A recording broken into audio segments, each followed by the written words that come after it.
বিবিসির সঙ্গে সাক্ষাৎকারের প্রসঙ্গে যদি আসি, প্রধানমন্ত্রী শেখ হাসিনা বলেছেন যুক্তরাষ্ট্র তাকে ক্ষমতায় চায় না বলেই বাংলাদেশের বিশেষ নিরাপত্তা বাহিনীর উপর নিষেধাজ্ঞা দিয়েছে, যার কথা আপনি বলছিলেন র্যাব। যুক্তরাষ্ট্র শেখ হাসিনাকে ক্ষমতায় চায় না, এইটার তাৎপর্য আসলে কি? মানে যুক্তরাষ্ট্রের কি ক্ষমতা রয়েছে যে একটি দেশের মানে মানে ক্ষমতায় না চাওয়ার, মানে শেখ হাসিনাকে ক্ষমতায় না চাওয়ার? যেখানে মানে প্রশ্নটি আসছে হচ্ছে এই জায়গা থেকে, শেখ হাসিনা পার্লামেন্টে বলেছেন যুক্তরাষ্ট্রের ক্ষমতা রয়েছে যে কোনো দেশের ক্ষমতা উল্টে পাল্টে দেয়ার। আমাদের প্রশ্নটা আমরা এইভাবে করতে পারি যে তাহলে কি শেখ হাসিনা এতদিন ক্ষমতায় আছেন কারণ হচ্ছে যুক্তরাষ্ট্র চেয়েছিল শেখ হাসিনাকে ক্ষমতায় দেখতে? আমার মনে হয় ওনার উত্তরটাকে আপনারা আউট অফ কনটেক্সট দিচ্ছেন। বিবিসিতে ওনাকে বারবার জিজ্ঞাসা করা হইলো কেন তোমাকে স্যাংশন দিয়েছে, কেন তোমাকে স্যাংশন দিয়েছে, সেটাতে উনি উত্তর বলেছেন তখন তারা হয়তোবা তারা আমাকে চায় না তার জন্য স্যাংশন দিয়েছে। তো আই ডোন্ট থিঙ্ক এই কথাটাতে এটা। আপনি আমাকে বলেন এই কথাটা কি অর্থ? সালমান ভাই আপনি বলেন এই কথাটা কি অর্থ আমাকে, যে আমেরিকা চায় না মনে হয় তো মনে আমাকে ক্ষমতায় দেখতে, এই কথা কি অর্থ? তুমি স্যাংশন দিয়েছে। আমাদের কথাটা হচ্ছে যে র্যাব হলো আমেরিকাই, তারাই এটাকে ক্রিয়েট করেছে, সৃষ্টি, এটা ওদের সৃষ্টি, তারা ট্রেনিং দিয়েছে, তারা ইকুইপমেন্ট সাপ্লাই করেছে এবং তারাই আবার ওদেরকে স্যাংশন দিল। তো এটা আমাদের যখন র্যাবকে স্যাংশন দেওয়া হয়েছিল আমরা ডেফিনেটলি আমরা কিন্তু এক্সপেক্ট করি নাই এটা তারা করবে। তো ওর জন্যই মাননীয় প্রধানমন্ত্রী কিন্তু র্যাবকে আমেরিকা ট্রেনিং দিতে হেল্প করছে, সৃষ্টি করছে, এইটা একটু মানে মানে এইটা যুক্তির ধোপে বড় যুক্তি হয়? যেমন সালমান ভাই আমি আপনার সঙ্গে কাজ করছি, তার মানে কি এইটা দাঁড়ায় যে আমি মানে আপনাকে কি প্রশ্ন করবো না করবো সেটা আমাকে মানে আপনি বলে দিবেন বা আপনি আপনার দিকে আমার তাকায় থাকতে হবে? ব্যাপারটা কি এরকম? র্যাব আমেরিকা সৃষ্টি করছে, তো আমেরিকা বলতেই পারে যে র্যাব এই কাজ ভালো করে না, খারাপ করছে, এটাতে কি সমস্যা আমি বুঝি না। কিন্তু ওখানে সমস্যা নাই, সমস্যাটা হচ্ছে যে ট্রেনিং তো তারা দিয়েছে। আমাদের যেটা বক্তব্য হচ্ছে তোমরাই তো ওদেরকে ট্রেন করলা, তো তারা যদি আজকে এমন কোন কাজ করেছে যেটা তোমার পছন্দ হচ্ছে না, আমাদের বক্তব্যটা হচ্ছে তো তাহলে তোমরাই যাকে ট্রেন করছো তোমরাই তো শিখাই দিছো ওকে কি করতে না করতে, মানে ওরা শিখাই দিছে ওকে কেমনে মারতে হবে সেটা। এক্স্যাক্টলি, ট্রেনিং ওরাই দিছে। আপনাকে শুনেন, না ভেরি ইম্পর্টেন্ট পয়েন্ট খালেদ, আপনি যদি মনে রাখেন when was RAB created? RAB কখন ক্রিয়েট করা হয়েছে? 2004, রাইট, 2004 এ আপনার না তখন অপারেশন ক্লিন আর্ট মনে আছে আপনার? মনে আছে, রাইট, মনে আছে। তাহলে তো that was done with the support of the Americans. Okay, America এমন হইতে পারে না যে আমেরিকা এখন ভালো হয়ে গেছে, ওই সময় সাপোর্ট করছে, ওই সময় দরকার ছিল, এখন র্যাবকে আসলে পলিটিক্যালি ব্যবহার করা হচ্ছে?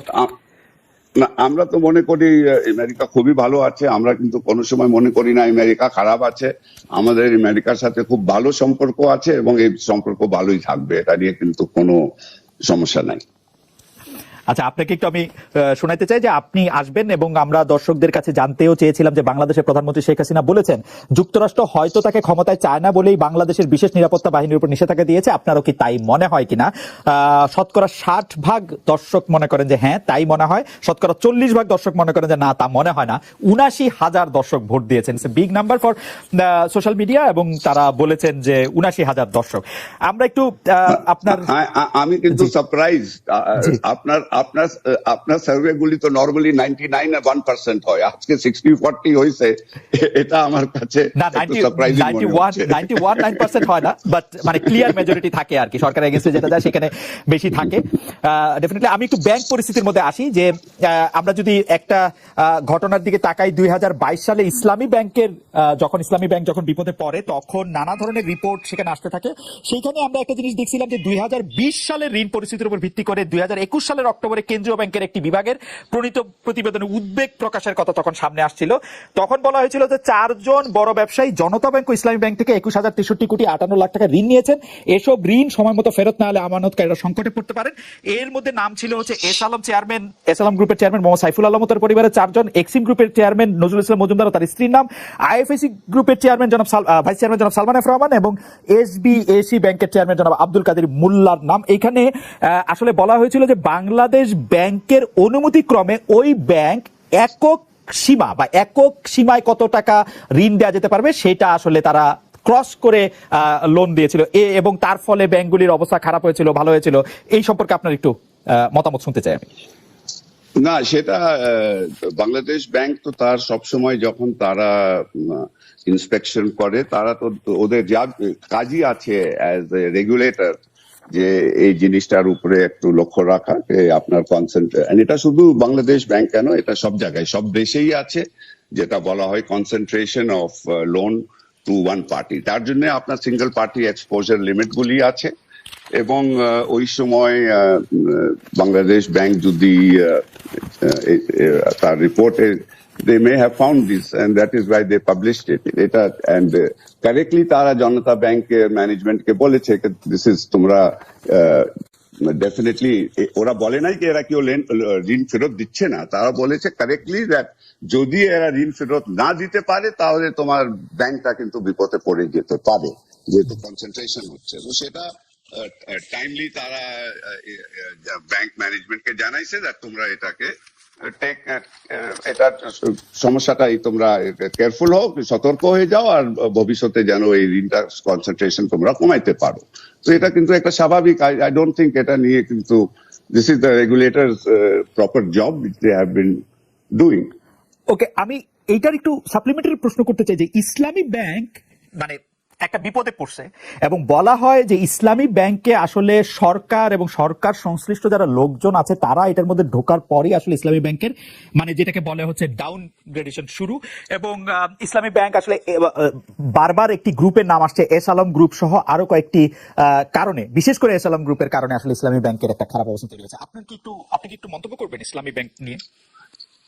এখানে যেটা আছে, আমি মন্তব্য যেটা করবো ইজ দ্যাট যেটা বাংলাদেশ ব্যাংক যে কথাটা বলেছে, because it is basically Bangladesh ব্যাংকের দায়িত্ব অ্যাজ এ রেগুলেটর, যে কোনো ব্যাংকে এই ধরনের কোনো জিনিস যখন বের হয় তাদেরই কাজ হলো to do the inspection and take the necessary remedial steps. তো ইসলামিক ব্যাংকের ব্যাপারে আপনারা জানেন বাংলাদেশ ব্যাংক পাবলিকলি বলেছে যে তারা দেখেছে যেখানে যেখানে তারা ইররেগুলারিটি পেয়েছে, তারা ব্যাংকের কর্তৃপক্ষকে বলেছে তাতে তোমরা ঠিক করো, সলভ করো।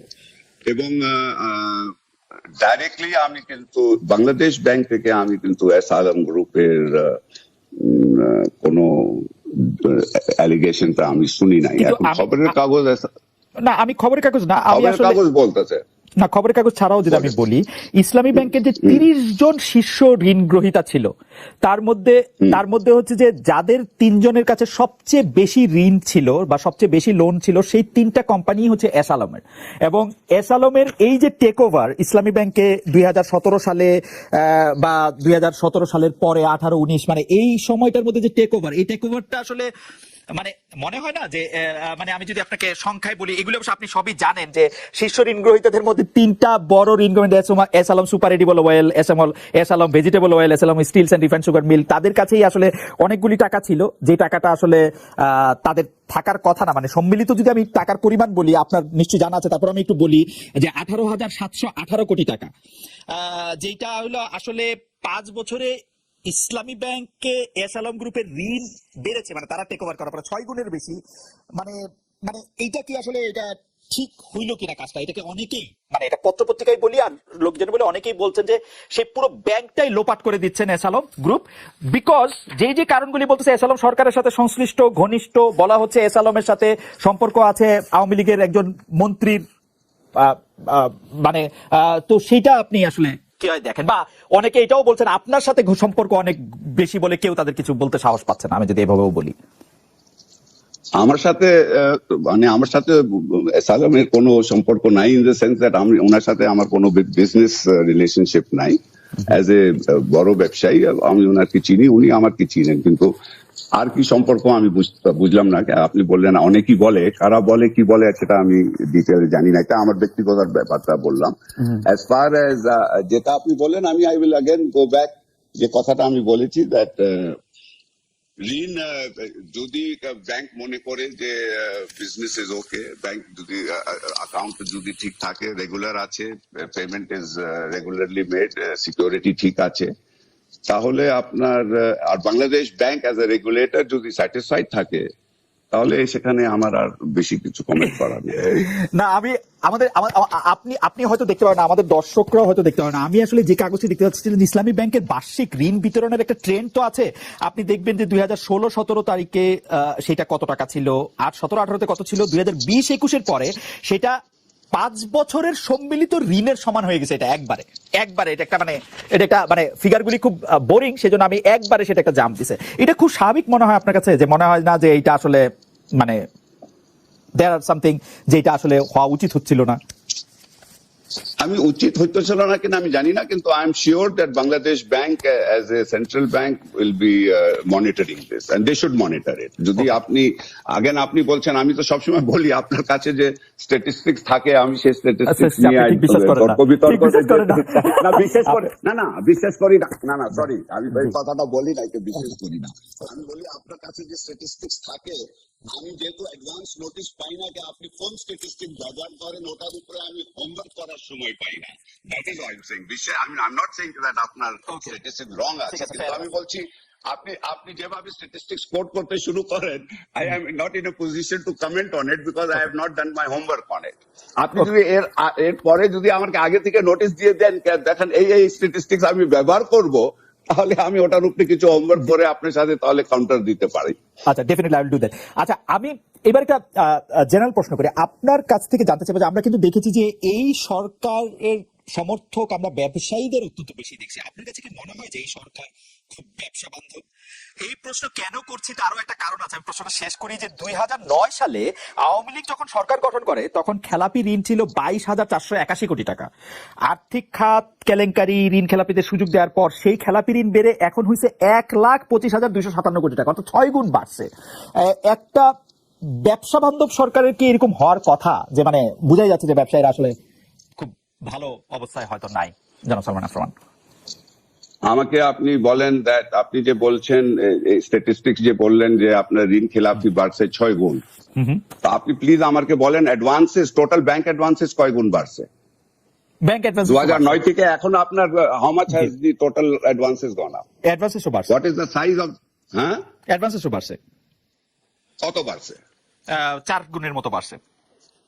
তাহলে তা আপনি তো জাস্ট সেইং কে 1 গুণ থেকে 6 গুণ বাড়লে তো হবে না। আমার 2009 সালে আমার জিডিপি সাইজ ছিল $96 billion. Today my GDP size হলো $460 বিলিয়ন। আমার বাজেট সাইজ কত বেড়েছে?